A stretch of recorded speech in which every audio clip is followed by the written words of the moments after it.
Not that. Stop it.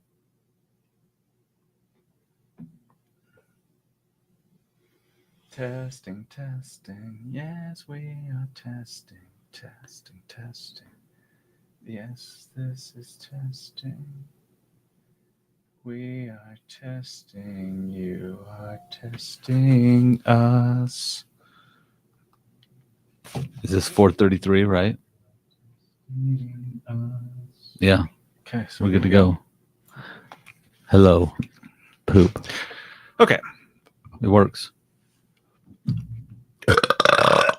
Oh, that one's for the early birds. That was one. That was one. There's That's all. I think I'm all. always I think one. it's all.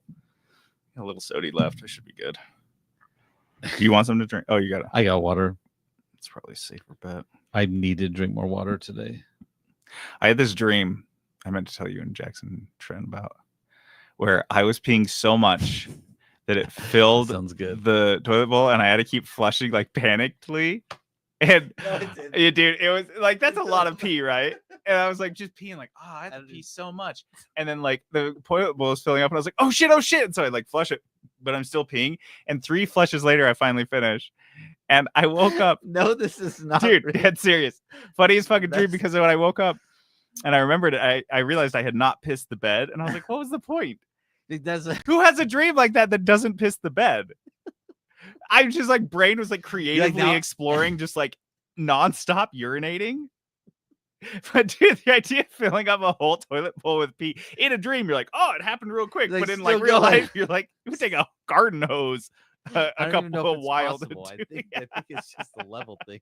It's too much. But I was just like, oh shit, and it just like it happened. And in the dream, I was like, it's normal.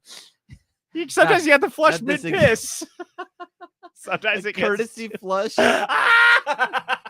It's like in a stadium when the urinals, the guys don't flush for like 5 guys in a row, and you saddle up to it, you're like, what am I supposed to do? Why? It's like sloshing everywhere.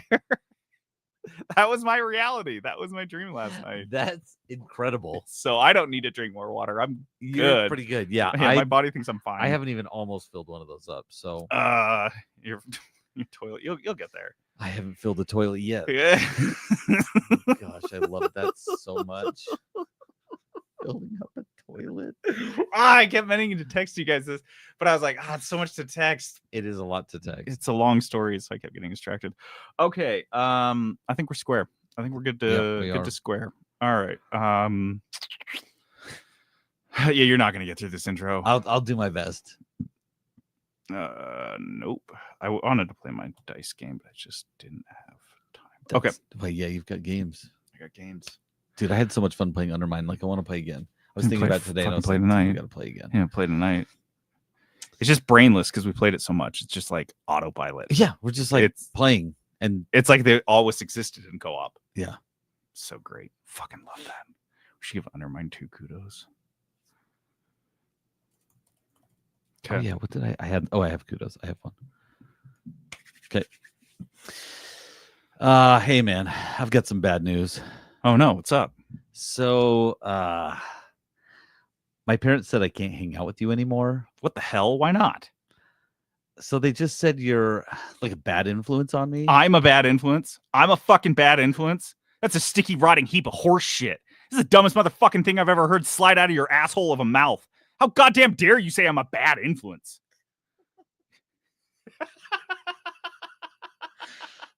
I'm not gonna get that right again. We're just gonna keep Yeah. going.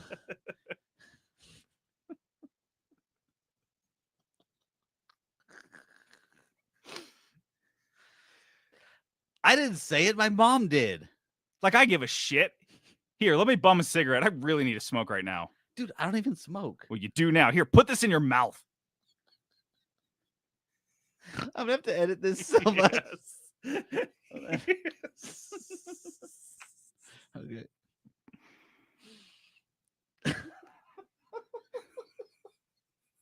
Okay, hold on. Don't forget your cigarette. I don't. Ew, I don't like it. Shut up and wrap this around your arm. What is this? A belt? Yeah, slap your ditch. Slap it.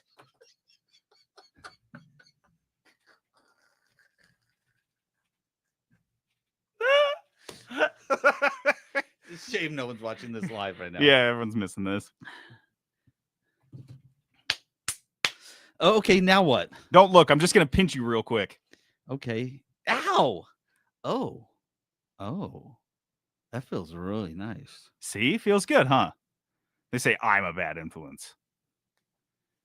Do you want to try it one more time and just go straight through it? Yeah. Okay, let's do it one more time. I might have to just use that because that was pretty good. Yeah, but- we've got it, but Yeah, I just want to see if we can just- get through yeah. it without with the whole flow. Yeah, okay. So, hey, man, I've got some bad news. Oh no, what's up? So, my parents said I'm not allowed to hang out with you anymore. What the hell? Why not? They just said you're a bad influence. I'm a bad influence. Mhm. I'm a fucking bad influence. That's a sticky, rotten heap of horse shit. That's the dumbest motherfucking thing I've ever heard slide out of your asshole of a mouth. How goddamn dare you say I'm a bad influence? Okay, I didn't say it. My mom did. Like I give a shit. Here, let me bum a cigarette.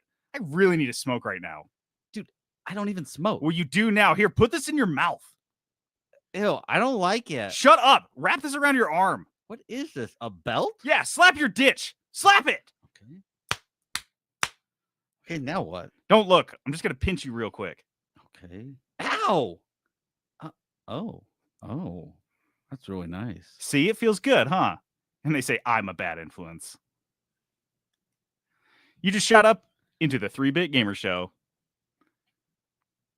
Welcome to the 3-Bit Gamer Show. I'm JD, This is Peterson. and you're welcome.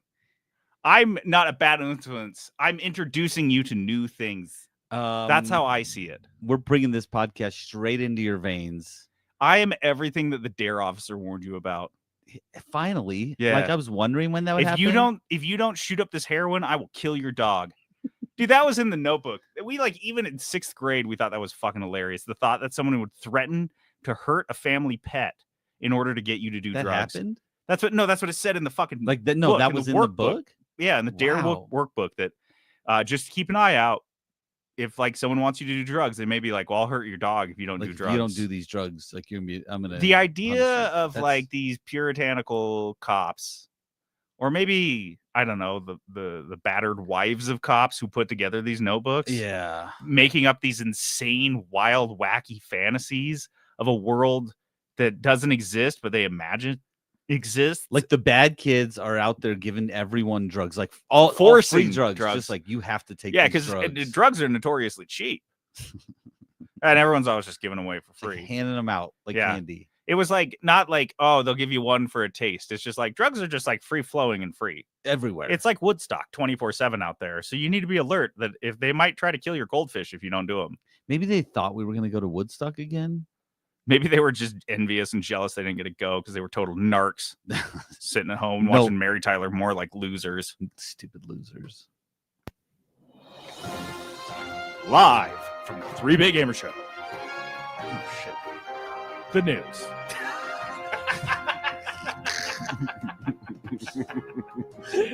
All right. Crave Cookies is a cookie shop that sponsors our news segment. You guys, if you haven't heard of Crave Cookies before, where have you been? What is this? Welcome to the first episode. Yeah, well, welcome to your first episode. That intro was indicative of our episodes. We It's swear a straight lot up. in the intro. Swear a lot. We do drugs. Peterson's like a good kid. Yeah, I'm a bad kid. yeah. That's- Little yep. goody two shoes, little goody two Oh, shoes, come little on. goody two shoes. Come on. I'm gonna tell my mom. But Crave Cookies has a new rotating menu of cookies every week. Each week it comes out on Friday. Podcast comes out on Tuesday, and we give it to you early. Mm, We give it to you early give it to you good. and early. So Yeah. coming up this Friday is our new monthly cookie. The new cookie of the month is the Cookies and Cream Kit Kat. If you ever like, what if I took a fistful of Oreos and a fistful of Kit Kats? Sure, I've thought and about just this. shoved them into a cookie. I usually shove them directly into my mouth, but Right. into And a what if you cookie. wrapped them in like cookie dough I and didn't then think about baked it that. and then shoved it in your I'm mouth? thinking That's about what it this is. I'm in. The Rockstar is back. This is one that has all sorts of shit in it, including pretzels. Yeah. Mm, Oh, Graham was just telling me he was like, "When's that one coming back? I want that one." 3 days, bro. Said that 3 today. days. Peanut butter cup. This is the. I gotta order. Peanut butter cup. This. Try not to pay attention. That it's not our fault. The Reese's peanut butter cups shrunk by 33%. They They're did. just smaller. Like you've been putting these in your mouth from Halloween's immemorial. And you know what they're supposed to feel like. They're like minis now. They're like a Really? little bit bigger than the minis. It's ridiculous, dude. It's so I stupid. don't like that. That's not our fault. And the cookie's still great. Just Yeah. a little smaller cup. The new chocolate chip cookies still has Ghirardelli in it. The lemon poppy seed, which I just tested in my kitchen. do like that. It's fantastic. That sounds amazing. It tastes exactly like the lemon poppy seed muffin Yes. top. That's what I wanted to hear. Just the muffin top, baby. Yeah. And it's got a awesome glaze on top of it. Mhm. Yes. It's just lemon juice and powdered sugar. I'm in. That's it. Oh, man. I'm so in. it's so perfect, you Yeah. guys. It's a very simple, delicious cookie. And then finally, the cookie butter cheesecake. For all of you cookie butter fiends out there, Can't get enough. I'm pushing so hard on all of our cookie butter and Biscoff cookies that we start calling them airplane. We brand it as like airplane. So the Oh. airplane cheesecake. Yeah. Because every time I'm like, you know what cookie butter is? They're like, no. People are like, you know what Biscoff is? Like, no. I'm like, you know when you go on a Delta airplane and they give you cookies? Oh, It's yeah. they all fucking know. So I'm like, let's just call them the airplane cookies. Yeah. Although there is one called the Biscoff explosion, and we may have to swap the name on that one. Airplane explosion. You can't. say Yeah, that. maybe you Well, can just say know it. What? No, It's been like 23 years. Yeah, we can be edgy enough to do that now. We can be edgy. That's what you want at your cookie corporation is Little edge. edgy. So get on down. You never know when it's coming. It's not me. You never know when it's coming. Get on down to Crave Cookies and get your cookie on. Ubisoft's latest quarterly report insists that putting microtransactions in single-player games makes them more fun. More fun. Like that's what you guys want. How? Okay, I could understand if they said makes it more profitable, makes it more which is like the goal like of this. more fun. I don't know. I think what they did is they did a search and replace on this quarterly report, and they saw how many times it said profitable, and just every once in a while they replaced it with fun. They just mixed it up because I read through a good amount of this quarterly report, not all of it, because I am not a Ubisoft investor, so I have no obligation to do this nightmarish shit. But it is reading the report, you would think that Ubisoft is the most successful video game company in the world. Oh, And they not only had a great year last year, but their future is bright. Like I understand that you got to blow smoke up your investors' asses and the shareholders' asses, but like this is beyond the pale. this is too much. It's a bit much. So this was the quarterly report for their 2024-25 fiscal year. Just two quotes I'm going to read from this. The first one: player communities are at the very heart of our games, and the digital transformation seen in the last decade has enabled Ubisoft to establish a direct relationship with them. So Ubisoft didn't have a direct relationship with their communities until 10 years ago. Wasn't Chase literally a community developer 15 years ago? Yes, he was. Cool. They're ignoring him. Cool. What digital transformation happened in the last 10 years? What huge leaps? Like I could say maybe the last 2 years since AI hit the marketplace, but like the last 10 years has been like pretty fucking flat. Like phones got bigger.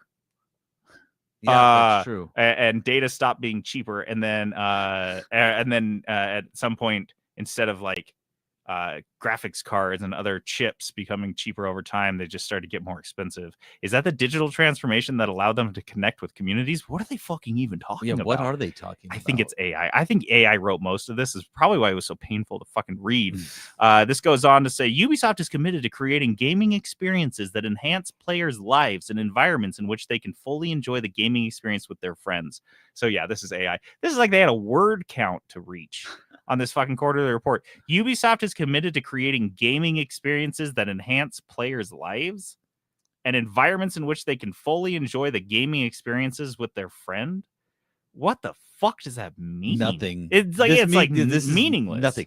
Enhance your life.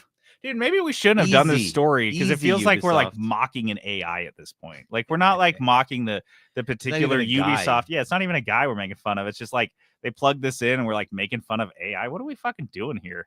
This is the last quote that's from the headline here. At Ubisoft, the golden rule when developing premium games is to allow players to enjoy the game in full without having to spend more. No, That's like the whole point, though. that's not the golden rule at That- Ubisoft. You guys have been Well, when did this become the golden rule? Like when you publish this And- report, Also, that's not a golden rule in gaming at all. That is literally how gaming started. They're like, you spend money on our video game. you buy this game and you can play it. That's literally what they said. They're saying their golden rule is So- allowing you to buy a game and play it. They have moved the goalposts so far in video game development at this point that it has to be a golden rule, and it's something brag worthy on your quarterly report Like you to guys don't know sell how big somebody a this is. product. This is like Maytag coming out, be like, the golden rule at Maytag is to receive your washing machine and be able to wash your clothes with it. Like what? What the Dude, fuck? Maytag is Wow, at the dude! Buy! forefront I of their gotta spend money industry. on Maytag stock. Holy shit! the second part of that paragraph though. Our monetization offer within premium games makes the player experience more fun by allowing them to personalize their avatars or progress more quickly. However, this is always optional. Yeah, dude, that's what I always remember about playing games as a kid, is like I just couldn't wait to progress quicker. Make it go faster. Yeah, I just wanted Yeah. to skip all the I levels wanted and to get over the game. end. I wanted to get over your game, get through your game faster. That's the most fun thing for me. I just want to see the credits roll at the end. Yeah. The game kind of immaterial in between the start button. Yeah. In fact, the buying experience and the credits, you can just skip all that. If I can skip all that with more money, I would be having the most fun of my life. I wish they would have had that when I was a kid. I would have gone to Blockbuster and rented a Nintendo game and then rented the skip this game feature. It was like a Game Genie You skipper. just stick it in there. It's You like, just stick it in the Game Genie. yeah.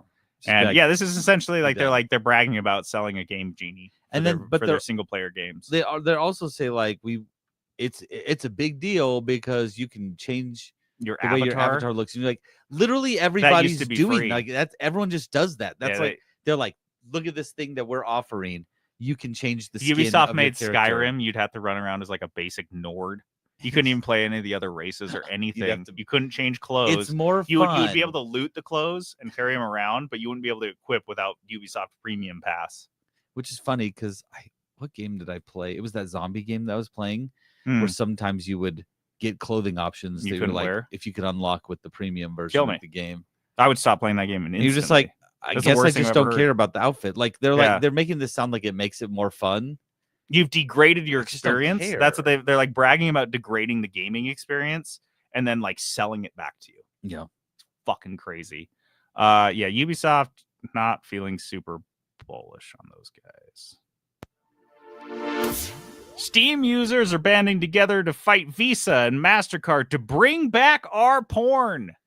We need this. We is want important. the P word. We want it. Give us that corn.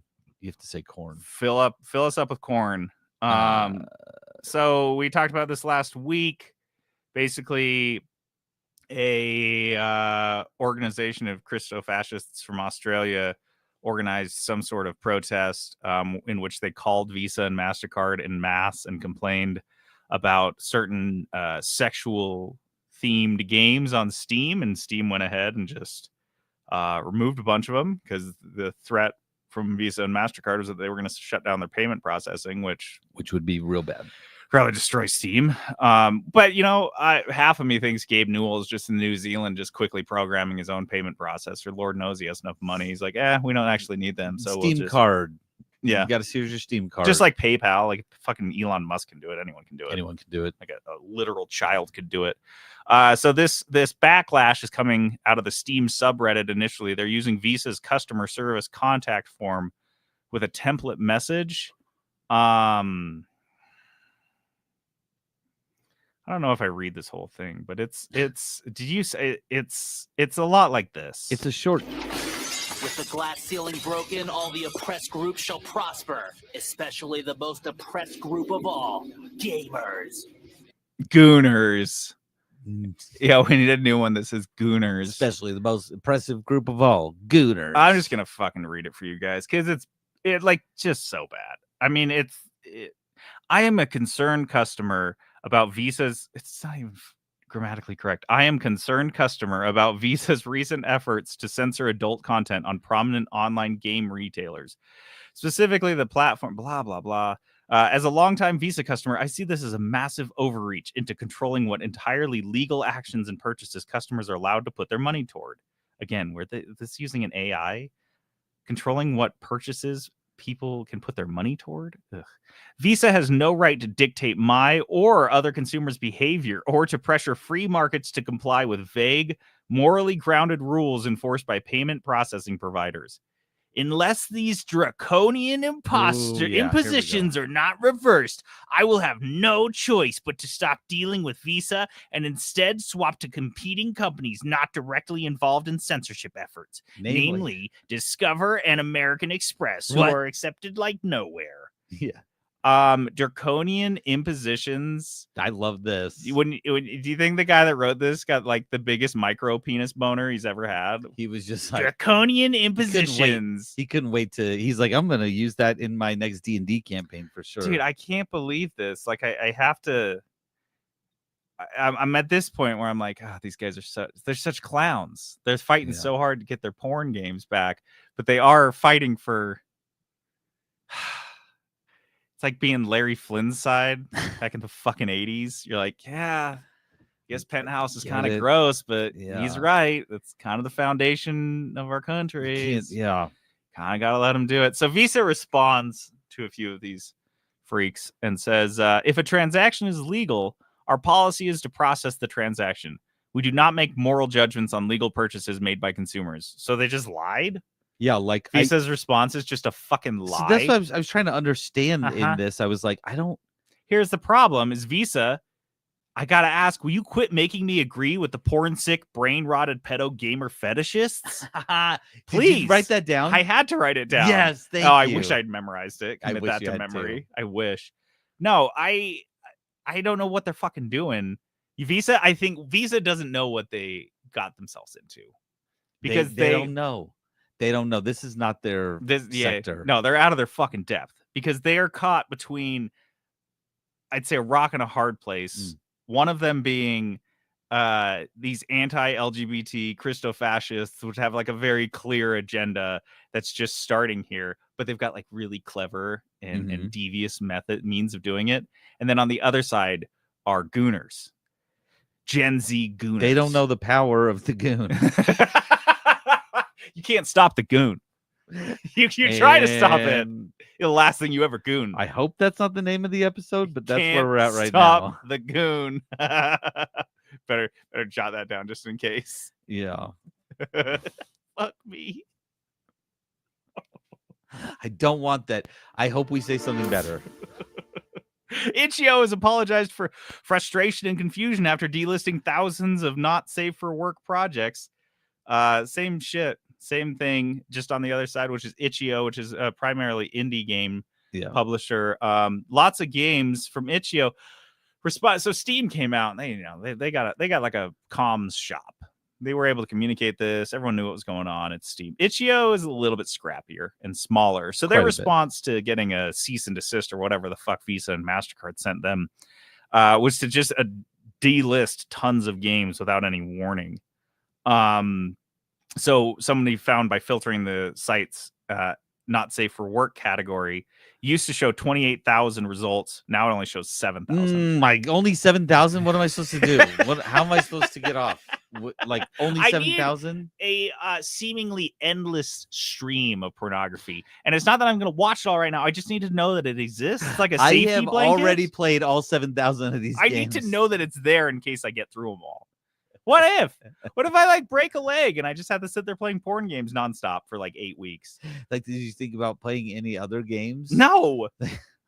Those 21,000 games are gone forever. Itch.io released a statement. Our ability to process payments is critical for every creator on our platform to ensure that we can continue to operate and provide a marketplace for all developers. We must prioritize our relationship with payment partners and take immediate steps towards compliance. They go on to say they had to work really, really fast, or they were going to. So it sounds like Visa and MasterCard came in like pretty big bullies and were like, get these off, shut it down now. And so they just did the quickest job they could. But again, I guess the porn sick, brain rotted pedo gamer fetishists are the heroes of this story. We know they don't put up with this. They are the heroes. I don't. Way to go, guys. Way to go. What is 2025 right now? This current time? We usually spend a lot of time making fun of these guys, Yeah, and that's now we're like, you've ruined this for us. You've ruined one of our favorite things on this podcast is to make fun of people that play sex games, yeah, and now we're like allies of them. yeah. I guess we are, because you can't. Look, What this the is, fuck are we doing? This is what the country Who's was next? founded Yeah, on. who's next? Who's next? Proving yet again that one of the biggest companies on Earth has no idea what it's doing, Microsoft has admitted that The Outer Worlds 2 was too expensive. Like the price of it to buy, not to make.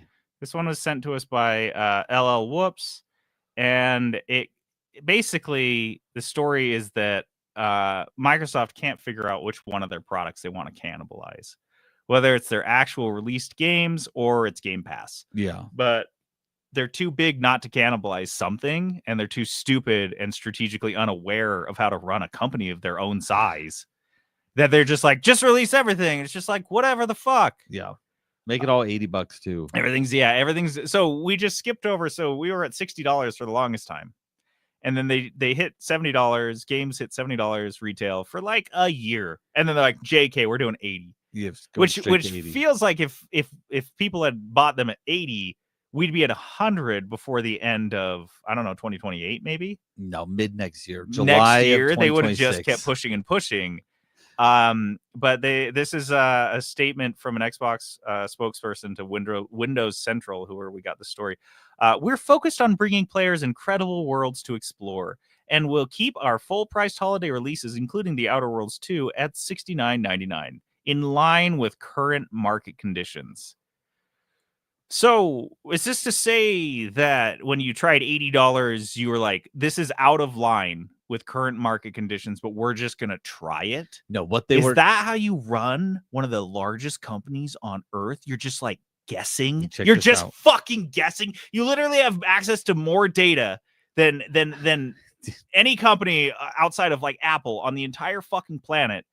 And you're guessing on this shit? We have no idea. We're just going to try this out and see what happens. Let's just see what fucking happens. You're just throwing stuff out into the ether and seeing if it comes back to bite you in the ass. What I guess is happening is they just saw everybody increasing prices of everything, and they're like, how do we get in on this? Well, and you're we've got to bump this up. You're an executive or a senior vice president at Microsoft or something, and you are sitting at a business lunch getting day drunk. And you're like, what if we just you're scrolling your phone and you see that, something increased by $10. And you're like, guys, I got the best idea. Let's just make video games for those stupid fucking nerds, like $10 more. They can't help themselves. They'll have to. And then like, that is the sum total of work that you did that quarter. And you're like, this justifies my multi-million-dollar salary. That's Look what I came up with. They already $80 video games. They already did the layoffs, so they're like, "How are we going to make quarterly profits go up again this year?" Let's just increase prices. They've got two fucking buttons: layoffs, increase prices. Layoffs, increase prices, and both the buttons, no matter when or how they're pushed, will increase your stock price. Because stock market makes no fucking sense, is entirely irrational, and has been for the last like 25 years. Yeah. In line with current market conditions. Fuck you guys. In line with current market conditions. Eat my shit.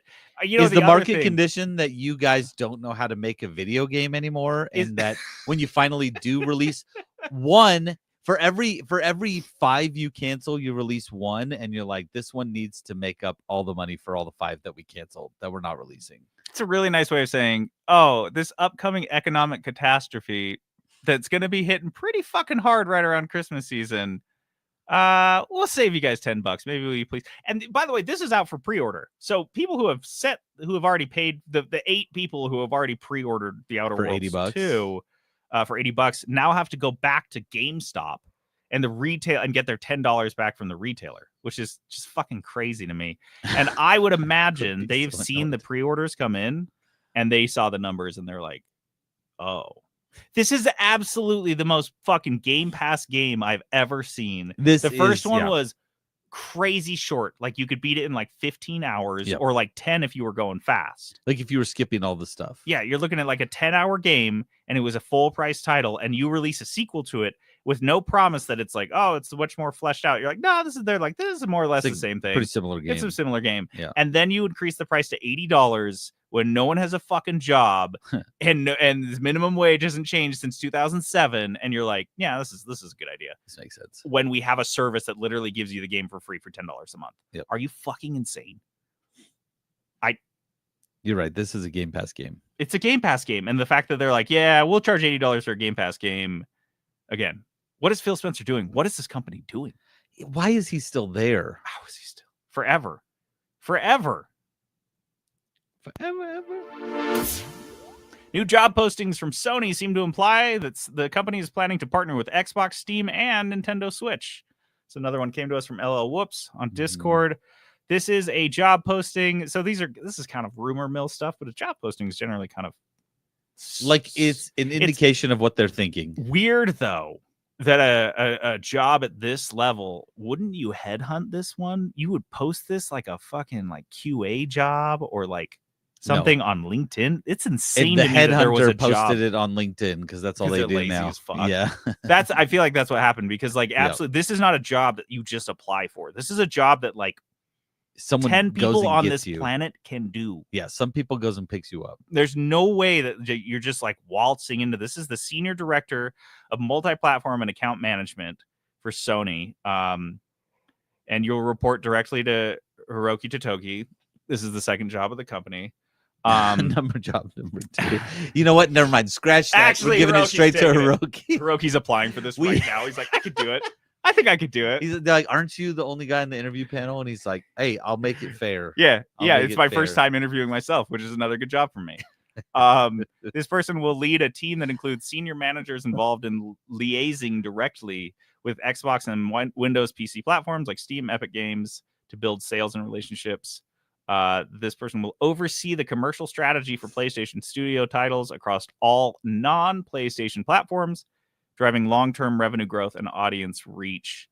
Again, I can't believe this was fucking posted. I can't believe this job was posted. This is not. And they posted it like that. Like that just said everything. That's like, here's our whole strategy that we're going for. Yeah, they're like, oh, let's fire that headhunter we send this to. It's like, he doesn't care. Yeah. He doesn't give a shit. Are you kidding me? You can't fire these guys. Honestly, AI is doing his job right now. Yeah. No. He's He's just gonna- shit posting on LinkedIn. Like, that's his job. And then when he's like, oh, somebody applied, and he has to like actually do some work. Now he's got to make a phone call. This job is so hard. I'm gonna post about LinkedIn.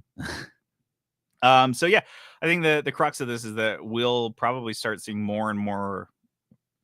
It seems like console exclusives are not only a thing of the past, but they will be like mythological. It's like lore. People will be like, do you remember when that happened? And the Yeah. kids will be like, why were they doing that? They won't make sense because we're living in like a post Fortnite world. Yeah. When you were able to play Fortnite on your phone, on your Switch, on your Xbox PC, everywhere, that was really, and the reach of it and the ability, because the lie that we were told for years and years was, oh, that just won't be compatible. Right. We can't, it's just not that easy. Right.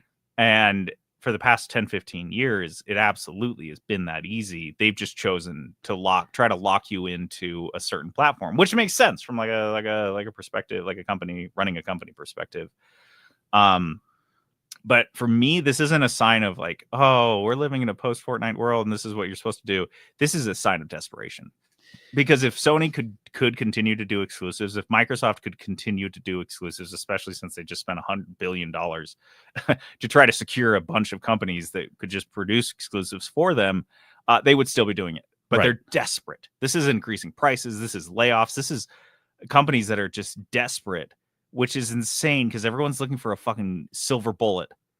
And the answer is right in front of everyone's face. Make good video games. How fucking goddamn hard is that? What's interesting is that they have never gone back to what made us successful in the past.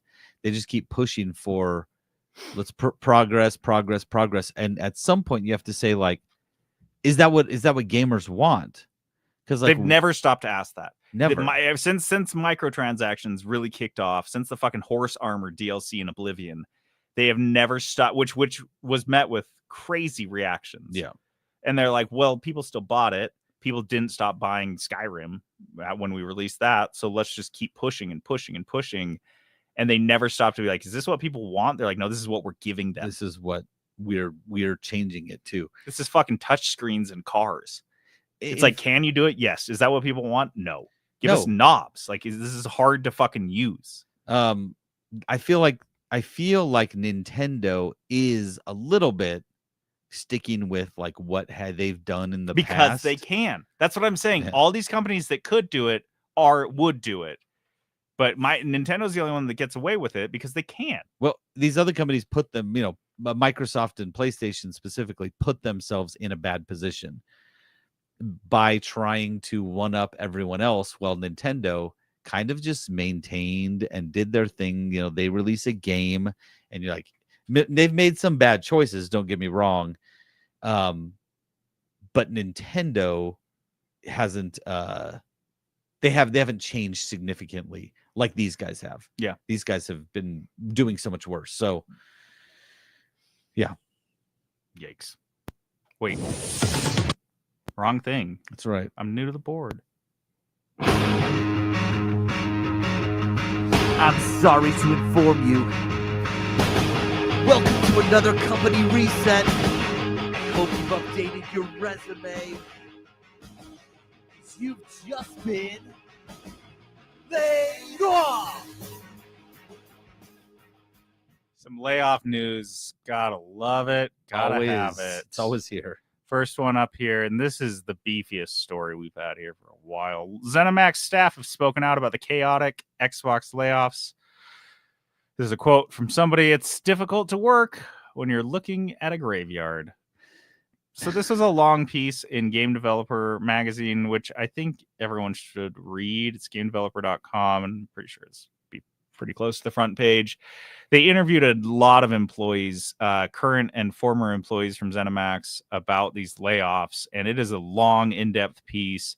And if I were excited about any games coming out of them, which I am, like Fallout 5, I would be very worried about any games coming out of the studio in years to come, including the new Elder Scrolls game, Elder Scrolls Online, if you still play that, Fallout 5, any of these games that they've been working on out of Bethesda or any of ZeniMax's subsidiaries don't look great. I'll just kind of run down the article and the order. They talked initially about the day of the layoffs. There were no communications, really. People were just being progressively locked out of systems. So you go into work normal, and there's not like, oh, there's layoffs happening today. So the one layoff that I've ever been part of, at a company town hall meeting, and it was like, everyone needs to be at this meeting this morning. And so everyone showed up, and we kind of had, the writing was kind of on the wall. We sit in the meeting, and the CEO cries, which is hilarious. It's always my favorite thing to see. Yeah. Because he doesn't give a shit. And he's like, oh, this is going to happen. So here's what's going to happen. HR will reach out to you if you see a Slack or a Zoom call come through. Like, they're going to reach out, talk to you about severance and all this stuff. Okay. That seems normal, right? That seems like a normal way to handle it. Yeah. Mm-hmm. Well, that's not how they did it. That's not how Microsoft does things. Biggest company in the world does what they fucking want. And they just start locking you out. So you go into work, and then you're like on Slack, and all of a sudden Slack doesn't work. And you go to your email to email IT, and you're like, why is that? And then all of a sudden your email just shuts the fuck down. Doesn't exist anymore. And then your computer explodes in your hand like it's a Mission Impossible device. It starts beeping. You're like, why? Why? I didn't know. Why is this thing? And this was before HR reached out. So, stick with me here. How can HR reach out to you if they've already shut down your Slack and your email, and they may or may not have a personal email on file? Do they have like an intercom system they can use? Like, hey, if your Slack is not working today, get the fuck out. This is the nice way to say it. Yeah, get in the line and walk out. Don't even pack your stuff. That's our stuff now. So let's see. It was in the terms of service. This is from a current employee and a CWA union member, Paige Branson, who described the day as one of the worst days at a job I've ever had in my entire life. I'm wondering if I can nail that down. What was the worst day at a job I've ever had? Oh, I know mine easy. Yeah, you do know it. Like off the top. Imagine like your layoff was so poorly handled that that's what you did to somebody. Yeah. Paige Branson went on to say that a lot of the people who were laid off were absolutely crucial to the success of Elder Scrolls Online. which is crazy. They're just laying well, off. because they don't know. No. If you are laying people off at this scale and in this way, you are not going through and like doing performance evaluations and trying to figure out who's mission critical and who's not. You're looking at numbers on a fucking spreadsheet and just going down, cut, whatever. Are they trying to like hit a like salary reduction? I'm sure they were. Because if they're laying off people who are crucial, that's what it feels like. Like I run Like, a this cookie guy shop makes a lot of money. with 12 employees, and if you just arbitrarily cut 3 of them just at random, there's a good chance it would completely ruin upset the operations mess up everything of the store. Yeah. And this is a cookie shop with 12 people. I can't imagine at something as complex as a video game studio taking that same approach. Is fucking madness. Every integral to the everyday function of the studio, like everyday function, not just like, oh, this game we're working on. Elder Scrolls Online is a current online game. People play it now. It's a live service title. And if you can't keep it running, this isn't like, oh, we have to delay Fallout 5 because you cut like half of our staff. We need to go figure out how to make it with a bare bones skeleton crew. This is a game that's out now. 15-year veterans were rushing to type out messages on Slack before they lost access. I mean, 15 years in the gaming industry. That's like forever. You were at this company in Obama's first administration. That's how long you've been there. That's how much experience you have. And people are just like, yeah, you're gone. You don't have time to offload any amount of information, even if you wanted to, because you really were a sap and you wanted to hook up the employees who are remaining there to make their lives easier. Look out for your. Here is where I'm keeping all of these files on my personal machine. That these are things that I use that I haven't really offloaded. This is documentation I've been keeping personally, which everyone does, and it's just gone. Because Phil Spencer had to like satisfy someone above him, and Satya Nadella was just like, just make the cut. I don't give a shit. Just like cut. I am a full sociopath. If I could press a button that would kill 1 billion people and it would not even double, and it would just put $100 in my bank account, oh, I'd do it. I'd hit it twice. Yeah, couple $100 and go. That's Got to eat. That's the type of people that are running these decisions. A big part of this article, a lot of the people they spoke to were specifically criticizing the way that Phil Spencer and Microsoft just sends out mass emails. The ones that we've criticized on this podcast for being just like hollow and shitty and meaningless. Yeah. Because like if you get laid off, especially if you get laid off in this manner, that is not a helpful thing. You don't want that fucking email, which is to go back to my initial layoff. There was no like, you made this so great, and we're gonna keep fighting on without you. It was just like, dude, if you're gone, you're gone. Like, you'll get a call from HR, and that's what I need to hear. I need to hear about the severance. I need to hear about health insurance. I don't need you to tell me how much of a good job I did making you money before you laid me off. It's not helpful, and this is what they, the point that these people were making. This is a quote from one of the laid off employees. These mass layoffs affect real people and real families and throw their lives into disarray. I wish for empathy is the core of my messaging. I wish for people to be empathetic and think about the human cost when it comes to all of this. That is 0% what happens in these layoffs, especially in this industry. I feel like they take the humanity out of it completely. Oh God. But then they ape humanity in their emails. Yeah, but they like don't know. Yeah, they pretend they're not full on sociopaths. Right. Yeah. So going back to the institutional knowledge that was gutted there. I mean, people are saying it's insurmountable. So this is coming from the senior QA tester Autumn Mitchell, who said that ZeniMax has lost a third of the institutional knowledge that was keeping a lot of its projects running smoothly. This is what she says. This carcass of workers that remains is somehow supposed to keep shipping award-winning games. I don't really know how that works. It looks like a lot of people moving between projects to fill in the position of someone who was laid off. And it probably took them a good 6 months to figure out how to do it effectively. Yeah. So I loved that. I love the call out that we're not just shipping games. We're supposed to be shipping award-winning Like- games. That's the expectation Yeah. out of Bethesda, Right. out of ZeniMax, is like Right. we're shipping fantastic games that blow your mind. And at this, they're going to be fucking shipping Lord of the Rings Are Gollum. they gonna ship anything? Like It's gonna be like that King Kong game. That's what it's gonna look like. Like I'm dead fucking forgot serious. Like about they're just gonna hack together, like whatever. They're barely gonna be able to get something out of the fucking studio at this point. Yeah.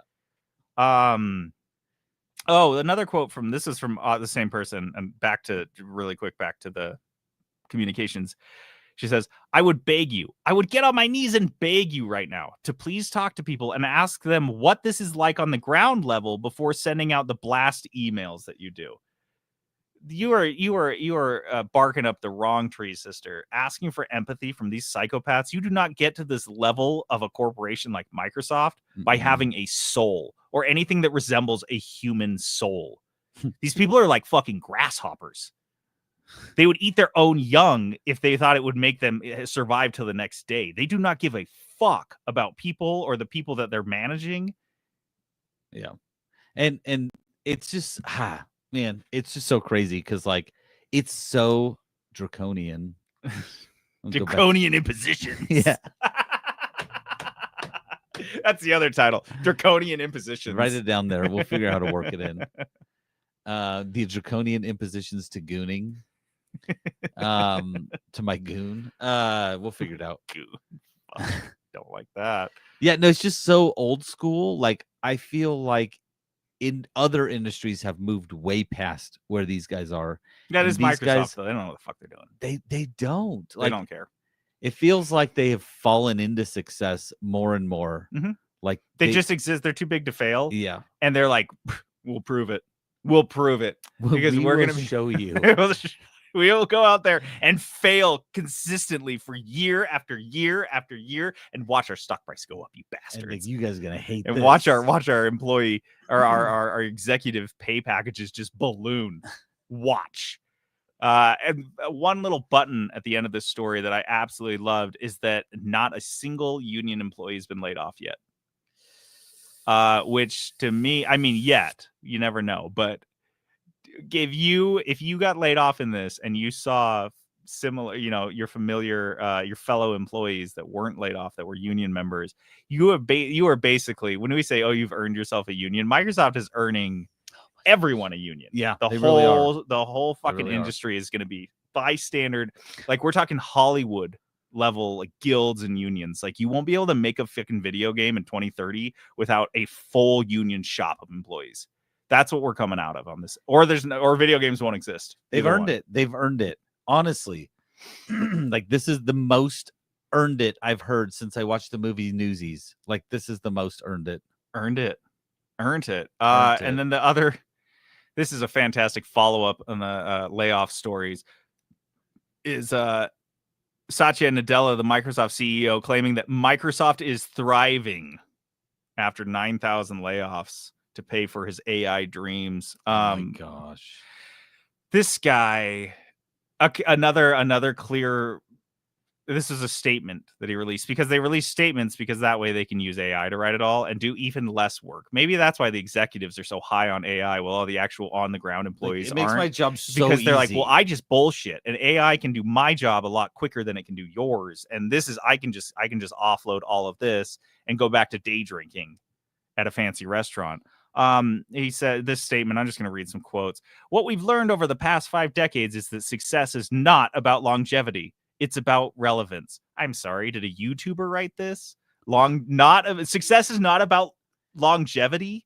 It's about relevance. He got his 27-year-old life coach to I know, to right? write this for him. Dude, I remember historically, Roman emperor after Roman emperor was not talking about the endless reign of Rome, but the relevance of Rome. They're like, guys, we gotta, people aren't talking about Rome as much anymore. We gotta generate more buzz about Rome. We gotta do some more pranks on our channel.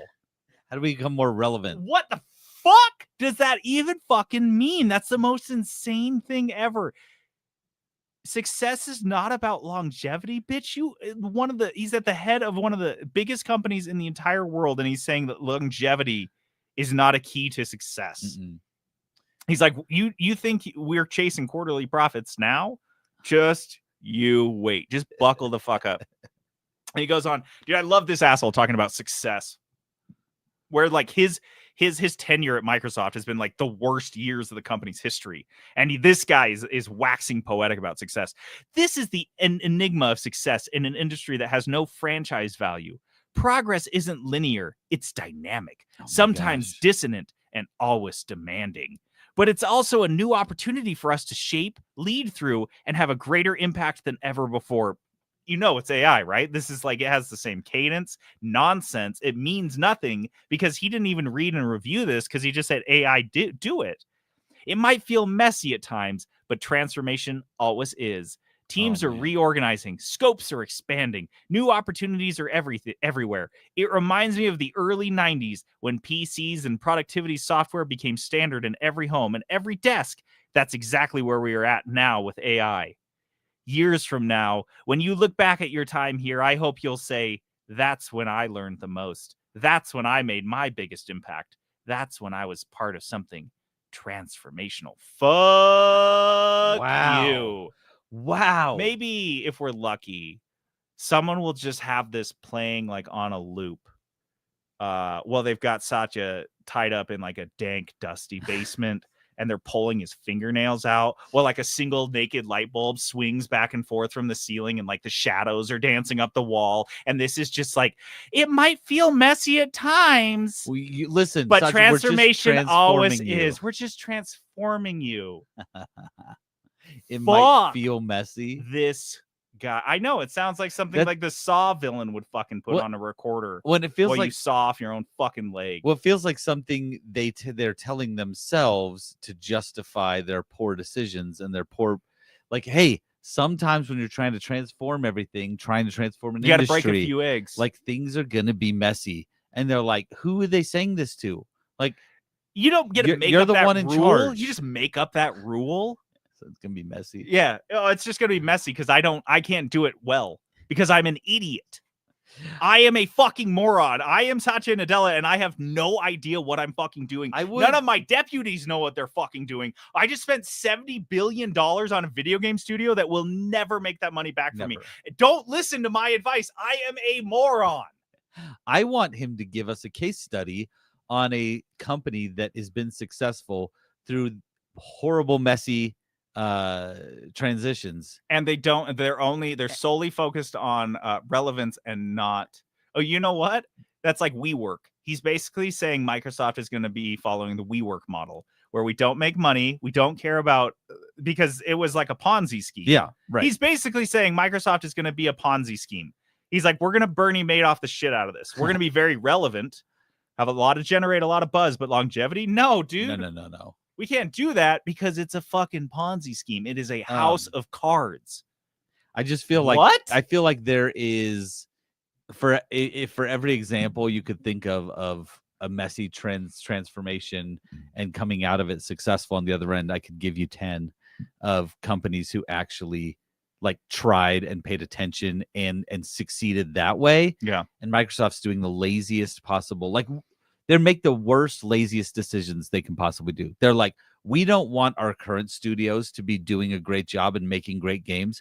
We are going to spend all of our money buying other studios that have done that in the past and then shutting them down. I don't know. It's like you're trying to like clean up your whole house. You're like, oh, the house is a mess. I need to remodel. I need to do all this stuff. Let's start in the garage. And while you're out there cleaning the garage, you knock over a pile of rags, old, oily rags. And they light your whole garage on fire, and you stand back, and instead of being like, maybe I should slow down, maybe we should take a different approach to working on this, you turn to your family and you explain to them how you burning down the garage was a good thing. And this is part of the remodel. This is the part of sprucing up our property. Yeah. Sometimes you have to burn down your garage. I didn't do this on purpose, but and your wife's standing there. Maybe I did. Well, I guess your wife is Phil Spencer in this. So she turns to the kids. She's like, yeah. And by the way, 2 of you are going to an orphanage. Also, the house is going to be a little smaller now. Yeah. So you guys are going to have to go. We've replaced you with dogs. Fucking hell.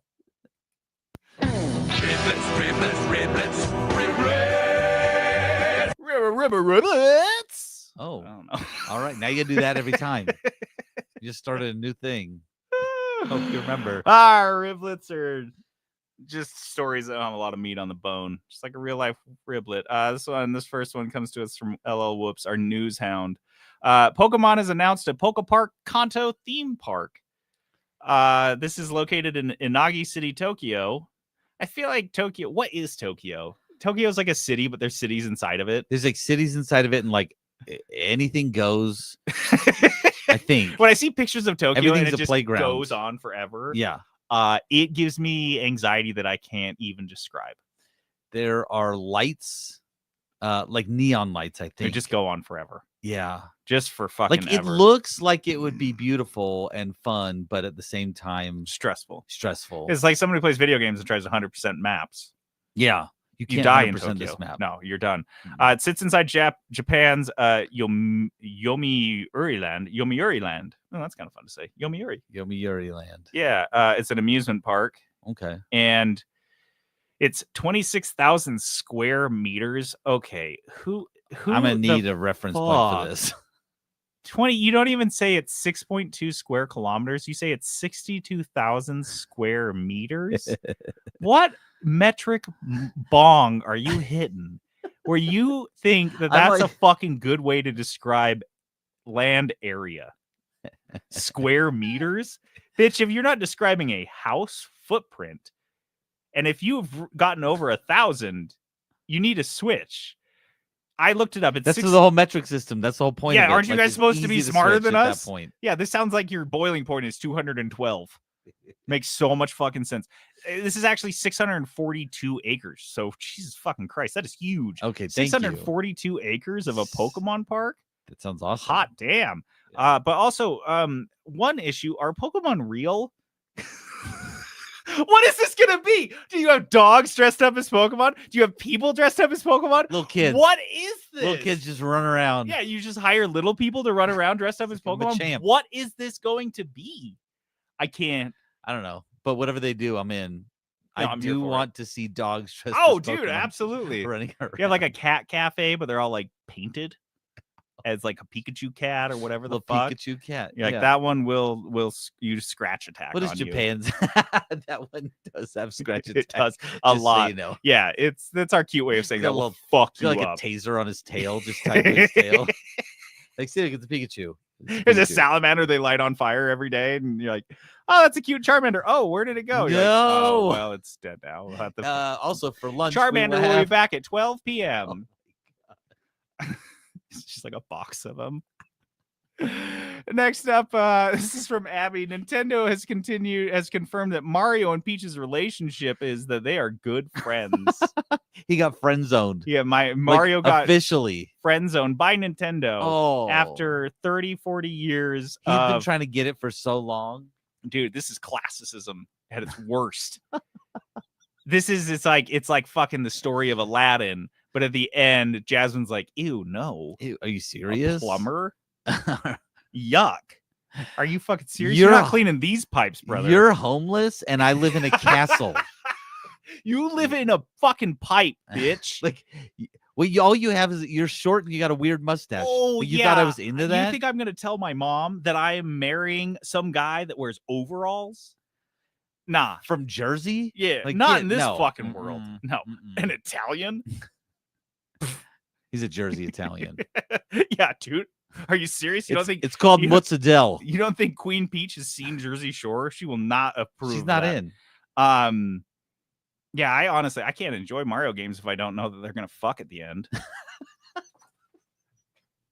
Little JD is in playing. He's like, yeah. Oh, it's like when you get to the end of fucking Metroid and you see her like in a bikini and you're like, that's enough for me. This is why I showed up. Why I'm here. This is why I blew on the cartridge this morning. What are we doing here? If he's not getting it, he doesn't even have a chance. No, he's good done. Friends. We're good friends. He's doing all this for his good friend. She's not even in any danger. Just FYI. Yeah. So that begs the question: if this is his good, if Princess Peach is his good friend, and he spends most of his time rescuing her, Is Mario asexual? Does he not have any other romantic interests? Does he have a side piece? Or is he just like, nah, I'm just like an old guy. I think he's And into I'm just- her and she's not into him, and he's just like, So they're he's a not like, simp? oh. Ubisoft has reportedly scrapped a sequel to Star Wars Outlaws. What? Why was this even ever considered? This is according to Ubisoft. I'm glad they Insider. scrapped it. Honestly, Well, I wish They should I have could scrapped have the first scrapped one. They should have scrapped the first one. it. The company's opinion of the Star Wars Outlaws changed so radically that it canceled a very, very, very early plan to start production on this game. So, what I'm seeing from this is that Star Wars Outlaws 2 is at the same stage as Fallout 5. Just to put that out there, Fallout 5 and Star Wars Outlaws 2 are at the same stage of development. Actually, Fallout 5 may be farther back because Ubisoft, despite all the layoffs they've done, have not laid off 50% of their fucking teams No, working on their core franchise games. and I feel like they do a slightly better job occasionally of banging out a game. Yeah, they know how to Sometimes they produce a don't. fucking game. It doesn't take them 10 years to put out a new Assassin's Creed game. Right. And so When it's the same goddamn thing over and over again. Yikes.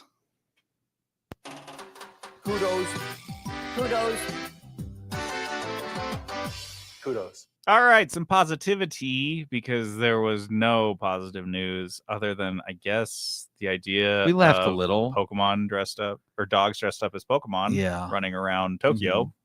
Actually, that's the thought I'm going to take to bed tonight when I lay down on the pillow. Because there's some Pokemon that look like a lot like there's a Corgi Pokemon straight up. It's just Yeah. a Corgi, and you Mhm. painted that thing. And Corgis are very amenable and very pleasant dogs. So easy.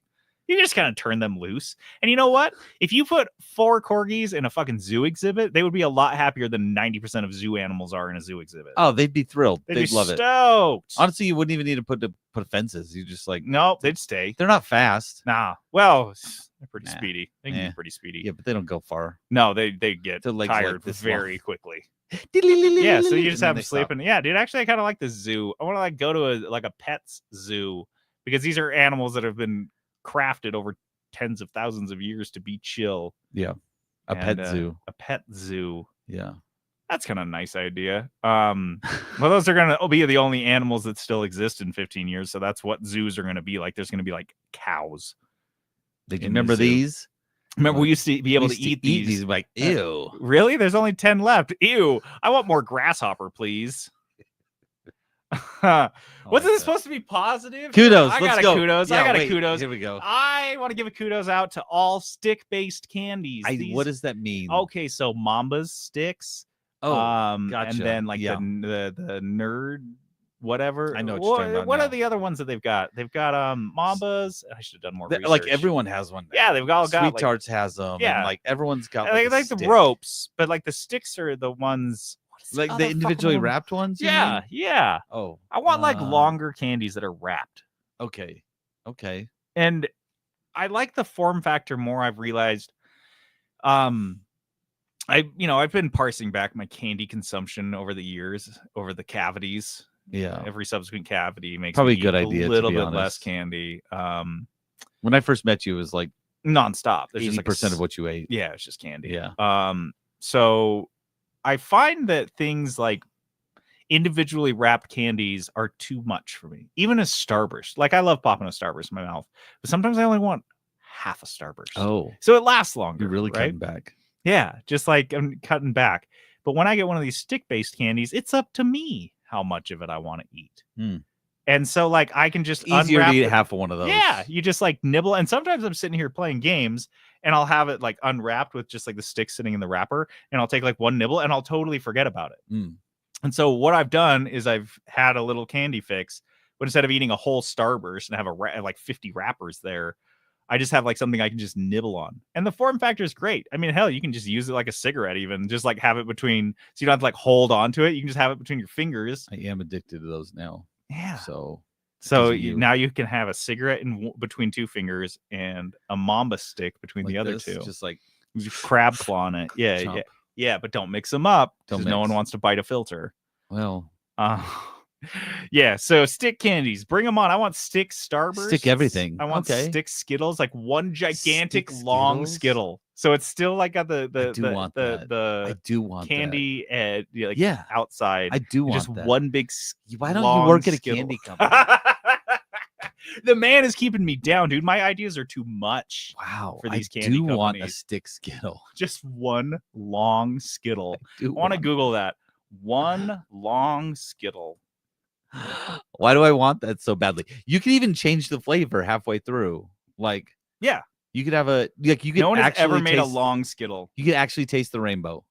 Like the whole thing could be. So, what would Oh, you man. call one long Skittle? Would it be a We'd have to think- Skittle-long? Skittle-long? No, we'd have to think of a good We'd one have for to think of this. something good. Yeah, But no one's ever thought of this. Like, you Google it, and it's like just hasn't come up. it'd probably just be like Skittle sticks or something like that. Skittle sticks. Like fiddle sticks. Skittle sticks. Skittle sticks. Yeah. I'm writing a letter to Mars right now. I'm- Pause the podcast. We actually have to. We've got I some am important work a to do. concerned customer about Skittle's recent efforts to censor adult content. Oh wait, that's my other email. Okay, what are your kudos? Oh, I finally had. I had the blueberry Oreos. What Ooh, did Abby they- says a rainbow. Just call it a rainbow stick. Yeah, I guess. yeah, maybe. Yeah, just keep throwing those. It's not a Keep them bad coming. idea. Keep them Yeah. coming. Yeah, taste the rainbow like needs to be part of this. Though, Yeah. for sure.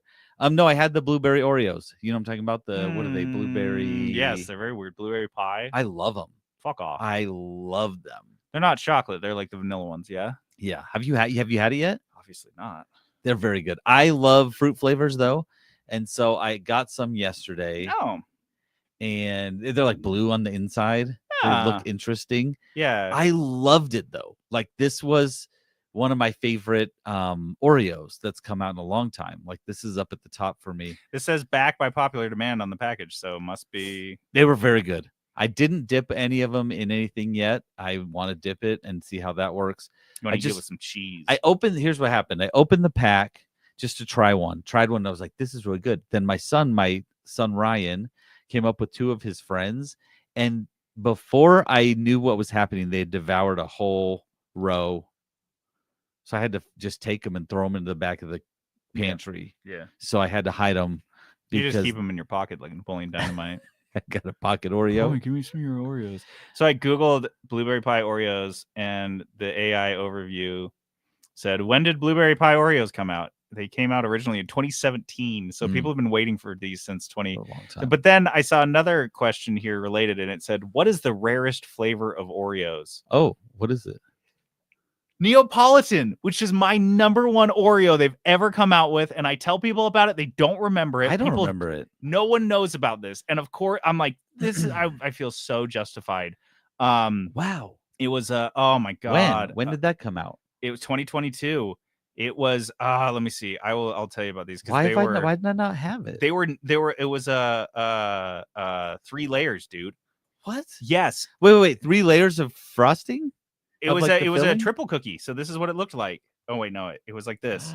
It was like a triple cookie. I So it was I want that. a waffle cone cookie, and then chocolate, Chocolate, and then strawberry. another cookie, and then strawberry, and then No, I want this. Why did you show this to triple me? double. Yeah, triple double Neapolitan. Why did you show Triple this to me? double Neapolitan. I So it was want like a this vanilla so cookie. bad. And then it had It's a Big Mac. it's a Big Mac. Yeah, that's the way to do it. It was a Big Mac Oreo, and it had strawberry and then chocolate. Like I'm as the kind of two mad at things. you right now for making me aware of this because I just feel so validated that they existed because and that people remember them. well, The rarest I don't, ones, and I'm not happy about the this. But rarest Oreo. kudos was supposed to be positive. Blueberry pie. It was good. I have one more kudos, and this is from both of us. And we've been playing. We just started playing Undermine 2, which just came out. We played the demo a little bit, and it was fun. But we started playing the full title last night, and it was like falling in. It was almost. It felt to me and you can back this up. Like it was not our first time playing it. It felt like we've been playing this game for We've been years. playing it together the whole time. Yes, the whole Yeah. time, because we've both beaten Undermine countless times, played it so much solo, and when we started playing it co-op, I can't think of another game in the whole universe that I've ever played that if it just suddenly, that'd be a good JD asks. Yeah. Is if it just became co-op suddenly, it would be seamless. And you're just like, oh yeah, that makes This perfect was sense. the most seamless I've ever seen of anything. Like It's like weird. we just started playing it. It was like this is what we Just always fits. did. Yeah. Even like the main aspect that's different is like reviving each other, obviously, if one person dies. And that's like, it was like a 60 seconds of adjustment and figuring it out. And then we're like, oh yeah, Well, and it's just what you do. There wasn't anything unique. Like, so it's very familiar for these types of a Yes. game where you're just like revive someone's going to take half your health. Like it was so familiar. They were just like, yeah, whatever. Okay. Like after we did it one time, I was like, that's what it's always been.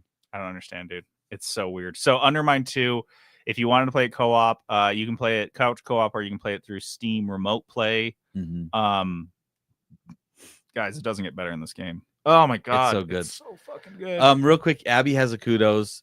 She K-pop watched Demon Hunters. K-pop this show is huge right now. It's It big. is huge. Are we the reason that she knows about it? Were we the one who informed her about it? I don't know. Probably not. It's just Oh. so big right now. It's on Netflix, maybe. It's on something. K-pop Demon Hunters, really big. My kids, my two youngest, are like fiends about it. My daughter already has her Halloween costume with two of her friends, and they are going to be the K-pop Demon Hunters. I don't know what their actual band is called, but like she listens to the songs all the time. We went to can I give another quick kudos? Just a quickie. We went to on the 24th of July, which is a holiday here in Utah. Me and my daughter went to the Layton light parade. It was just like a light. I was like, I don't even know what this is. Or some shit? No, and it was just people doing a parade, walking only. There was no vehicles walking, except for there was like a train. But walking parade at night, and all the people were like decked out in lights and glow sticks. Like everyone was. It looked like a rave for children. Like everyone was glowing, crazy costumes. There was ladies with like huge angel wings that were all lit up, just walking around. It looked like a rave. Yeah, sounds like a rave. At the end, you can just walk in with the parade. You can just hop in and walk if you wanted. And at the end of it, it was like ended at a park, and in the pavilion there was like a DJ, all sorts of neon lights, and they were just like it was. So a the party. city of Layton was basically like, what if we had a rave with no drugs? Yeah, it really was. And like let's for see what minors, that's like sober. And it was a party, and Lily was in there partying, and this reminded me because they were playing K-pop Demon Hunter songs, a couple of them, and all the kids knew it. They all knew it. They were like all into it, singing it. No, it was so much fun. I attended a children's rave with my 7-year-old, and she had a blast. And they say I'm the bad influence. Yeah, I'm not taking kids Lily's to actually raves. the bad influence on me. Yeah, it's K-pop. Okay, there we go. Let's move on. Top 10. Take it from the top. Top 10. Don't stop. All right. We are whittling this down. I think we only have two. I think we have two left. Yeah. So we'll say next week you'll see the last one. But if we haven't read yours yet, maybe bug us. We were getting them on all Everywhere. sources, Yeah. and we are super organized. We're known for that, but we didn't do that this time. This one time we weren't organized. So if we missed your top 10, bug us, follow up with us, and let us know. It's not because we hate you. It's just because we forgot to check. Let's not speak out of turn. We don't know who we may have missed yet. That's true. So it may be because we hate you, but we'll see. But we'll Just reach still out. read it. We'll read it. Yeah.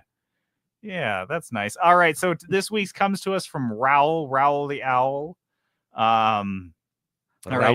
Raul says his top 10 games are based on how many hours he's put in and how likely he is to play them again. Hey, so you got to have a metrics. You got to have metrics of some sort. You can't. I love that they're all the listeners are all over the place for like how they did this. Well, we left this wide open to interpretation, and they're just like, okay. yeah, this is how I'm going to interpret it. And I loved that. Good. So number 10 for Raul is Dr. Mario.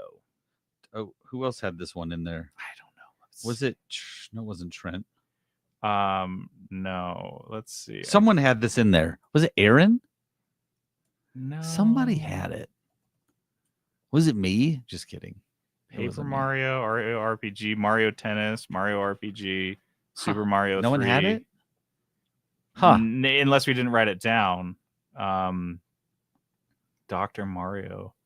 Yeah. I dig that. He says, challenging and a good test of reflexes and strategy. One of the few games that challenges me now, even now, that I still enjoy. Oh, I like that he goes back to it. That's cool. It is fun to play against Is other this people. Something you can play like on the Switch? Ben? Probably. I'm sure. That's It's interesting. fun to play against someone else. That was like the funnest version of it This for one me. was It's like play. pills, right? Yeah.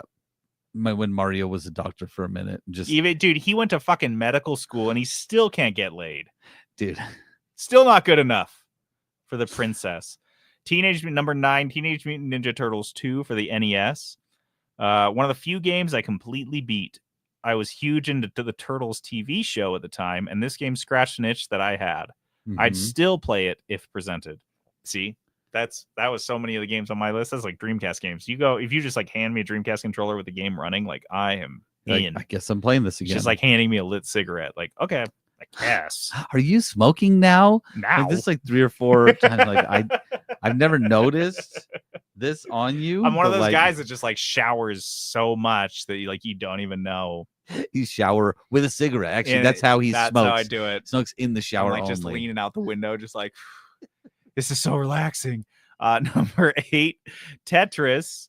Man, Raul loves his puzzle games. This puzzle He's game going that with, got like the old stuff. I know too. the puzzle game that got me interested in puzzle games. See Dr. Mario. See Yeah. Tetris 2. Hey, NES kids, remember Tetris 2? I do not. No. What? He What? said Tetris 2. I was like, that's not a real thing. Did Tetris need a sequel? What were they thinking? We used to play a game called Weltris, where it was like Tetris, like 3D Tetris, like you could go around. Ooh, that hurts my mind just thinking It about. was hard. It was very Um, Russian though. Like the music was super Russian. I don't know. So how rather than the objective filling of horizontal lines of blocks, the player aims to match the colors of the descending blocks to the colors of the blocks already on the board. So I'm already fucked. It's a color game. Thanks, guys. With 3 blocks of the same color or match, blocks disappear from the board. Oh, so it's kind of like Tetris meets Bejeweled. Yeah. Okay. Interesting. Tetris 2. So answer your question, no, Raul. We did not remember Tetris 2. Yeah, this wasn't big. Number but 7, Pokemon Red, Blue, and Yellow. Another game that got me started on a specific genre. I didn't get into Final Fantasy or anything like that, but battling Pokemon got me going. Would I play it again today? I can't say either way, but I do have Pokemon Go on my phone, so there's that. You can always test it. You can try Pokemon Let's Go. Pokemon Let's Go will answer that question. For me, it did. Like, Pokemon Let's Go was fucking great. which one was Let's Go? It was just like the one on the Switch that was the exact same. Oh yeah, yeah, yeah. It was just yeah. like a modernized version of That's the right. original Red Blue. That's right. It was so good. Number 6 for Raul is Portal. Everything about this game is perfection. Replayability is a bit meh, but that's the first time I went against the system and it hit like a dopamine shot. Yeah, Portal's been on a couple lists, I think, and it deserves to be there. It is Yeah, it's one of the funny. best games. For me, Portal, because I got the orange box. Yeah, same with me. Just like borrowed it from somebody. Oh, And I saw Portal because it's just like I thought it was described as a puzzle game, but the cover is like the stick figure. Yeah. So I thought you were gonna play as a stick figure. I Oh. thought it was gonna be like a retro kind of feel vibe. And when I booted it, can you imagine my surprise when I fucking played Portal the first time? I was like, what is like, this? what are All I we- knew was that it was a puzzle game, and I clearly didn't know what it was because I thought it was a stick figure game. So did you play through it all the way? Mhm. Nice. yeah, I played through it all the way, and then I was right on the day one on Portal 2. Love that. I That on co-op and Portal stuff. 1, I had to I think the last level I had to look up how to do it. I couldn't figure it out. So Well, thanks for admitting that I'm smarter than you. It takes a big man to do that. Number 5, The Legend of Zelda: Link to the Past. I never got into Ocarina of Time or Majora's Mask, and I've not had the pleasure of playing Breath of the Wild. Ooh, get it. This was the Zelda game I gravitated to the most. I must have spent hours trying to beat the Dark Wizard at the end.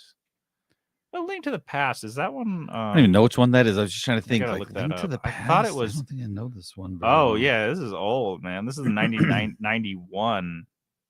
This is the one that was like the gold game cartridge, right? On the Is this like the original Oh, NES, is this like the SNES. I didn't even know that was called A Link to the Past. Yeah, it's just the Legend of Zelda. Just Zelda. That's the OG one. Number 4, Fallout 4. Nice. This was the first Fallout game I thoroughly got into, and I love how challenging and open this game really is. This game is primarily the reason why I was excited to hear about the TV show when Amazon first announced it. I love the idea of someone coming in on Fallout 4 because it was solid. I know it got a lot of criticism, mostly because people were like, it's not 3, it's not Vegas, but Like it was Fallout, a good I game. fucking liked Fallout 4. I played it Yeah. arguably as much. No, I didn't. I played Fallout 3 probably 5 times as much, but Fallout 4 is really good. Mm-hmm. I really like that. And I like coming into that without having any knowledge of the Fallout universe. It's not a bad introduction. It's a lot. And it's probably a little confusing, but maybe because the story you started pre-war. Yeah. The whole like cryogenic freezing thing. I don't think it would be really confusing if you Fallout just, 3 is almost more confusing to start in. I don't know. I can't remember.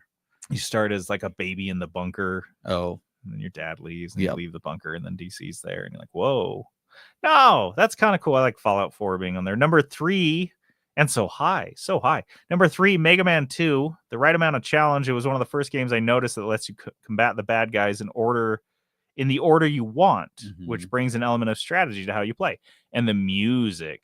Oh yeah, Mega Man music always slaps. Maybe the best 8-bit music I've ever heard to that point. I'll still go back and listen to the music on Spotify. Every time I feel like I need a shot of nostalgia, this game is usually on deck. you know what's funny? I haven't actually thought about this like as it being like a game where you can just choose which boss to go for in like instead of just it giving it to you. But that makes sense. Like I never really thought about it like that. Mhm. I don't, That's a dude. good I point. never played Mega Man. Those are always like Oh, you Trent's didn't? games. Yeah. So See, because it would have like the 9 bosses, and you can just choose which one. And once you beat one, then you would have that ability, have their powers. you can just choose in any order, and they're all about the same yeah, difficulty. but Some of them are a little harder. some of them are harder, but like it would make sense. You could choose this one so you could fight this guy better. You know what I mean? And so like you That's a could really dope strategize it. thing. Why didn't they And, stick like- with that more? That's such a cool I concept. you know what? I never even thought about it because I was just so familiar with it. yeah. But like nobody else really. no, that's does novel to that. me That's because like I Yeah, can't people think don't of do games it. that have done that since. Yeah. Even Interesting. fuck. Number 2, Sonic the Hedgehog 2. Literally the biggest reason I grew up with a Sega Genesis. I remember my cousin and I tag teaming levels. One of us would play as Sonic and the other as Tails. Smart, because Tails could save your ass and it didn't matter if he died. Mhm. Every time there's a Genesis emulator or mini Genesis, this game is the first one I'll look for. Dude, that's mine too. Sonic the Hedgehog 2 was my favorite. I loved 3, Really? but I didn't own it, so I didn't get to play it as much. But oh man, 2 slapped. And I knew all the codes off like just at the back of my head. They would go into debug mode, so you could turn yourself into Supersonic, just like crank through the levels. Because like Ubisoft said, I just wanted to finish. You just Like, wanted to get that's there the as most fast fun, as is just getting possible. to the end. Yeah, yeah. Finally, number 1 on Raul's list is Super Mario World. He says the best game in SNES history. Don't fight me Okay, because he doesn't want to finish. Don't fight me. that is a bold statement. I played virtually every part of this game on the Game Boy Advance, on Nintendo Switch Online. Every port of this game, sorry, on the Game Boy Advance, on Nintendo Switch Online, on those cheap game systems. You get a Temu for $10. Probably played even the one on the TI-83 calculator they had. You remember that one? Yep. The amount of hours I poured into beating this game time after time after time after time is incomprehensible and incalculable. Wow. I mean, I feel like someone could calculate it. If, No one. No. Okay. But would I do it again if given the chance? You're damn Never. right. Yes, he would. You are terrible at answering rhetorical I'm questions. not doing good. Yeah, No, I'm doing pretty I'm bad. failing. Yeah. Raul has a few honorable mentions here. Roller Coaster Tycoon. What Ah, is why that? Is Like, so popular? Dude, this is a millennial thing, I guess. Say what you want, but back in the old days of gaming on Windows, this game was top tier. Minecraft, the world builder game, he says. The amount of challenge in this game, whether you're on survival mode or crafting and creative, is insane and instantly improves the replayability value. And his final honorable mention, Star Fox 64, do a barrel roll. Annoying Flippy Toad. The first game to really take advantage of the shaky controller. What's not to love? All right. That's a good top 10. Like you said, mostly older. Like that was kind Yeah. of What's the newest game on there? Fallout Fallout 4? Fallout 4, I think. Wow. Yeah. And you know that's old because it came out while we were doing this podcast. And we've been doing this for 80 100 years, I think. It's been 84 years. All right. You want to wrap? Yes. Let's wrap. Dice of Destiny. Nope. Not doing it this week. I know I bragged about this game being so short, but I still didn't play it. Dice of Destiny is this game we play where we pick a game in a certain genre from a dice roll, and then we roll to see how much money we can spend on it, and then we roll to see who's picking. And I landed a game off the Steam top 10 list for $30, and I picked a game called Who's at the Door. It is a horror indie puzzle kind of game. Yeah. I didn't play it. You're welcome. We look. I didn't feel like it. Look. Playing just Surrounded. Patrick's booing you. Yeah. That's fair. Oh That's no, I had that. But boo to coming. be honest, like we knew JD has a bunch of games that I'm he's busy boy. into right now. Yeah, and that doesn't always happen. No. Sometimes I'm like, oh, I want a game right now. I need something to do. I have a stack of books from the library this tall. I've got projects piling up in the backyard. Instead, all you do is write emails about. And I'm writing emails about porn About how you- 24/7. You can't. I'm a busy boy. I'm a busy lad. I ain't got time for your video games. So I'll play this. I'll play this week. Who's at the You door? better. And I'll stream it. So you guys will You know. Better. You guys will know. I'll stream it one of these days this week. do it. Drop it on Do it. Discord. Do it. All right. Well, that's it. Who was on here? Abby and Patrick? Is that all we had? No. Phil hopped on. Snorkel hopped on. Abby was on. You say Abby? Yeah. So we got a good party. Yeah. Well, all our news hounds. Like except for someone LL else just Whoops. hopped on right now, right at the end. Oh, man. It's too late. Too late. It's over Too late. now. We usually go earlier. But if you guys want to laugh, go back to the beginning and watch the Watch. intro we tried and did not do well. I did not make it through the intro the first time. I'll say that. But it's good. It's good. Yeah. All right. Well, That's the song. that's it. That's it. It's the whole sode. Play us out. We've got Popular from Not a Surf. I haven't heard this song in a long time, You should listen to more Not a Surf. If you liked Weezer or like which I do. who's the other one that I was compared to? I don't know. It's like nerd rock. I got Yeah, it. well, what are you saying? Well, Weezer was the first band that I ever really liked. Cake. Wow, Cake. Weezer and Cake, I would've dude, and Not a never Surf come up just with that. slips right in the middle of that. Okay. It's so fucking good.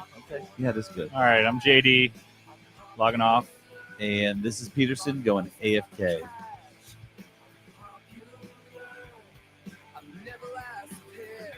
I got a cheerleading chick.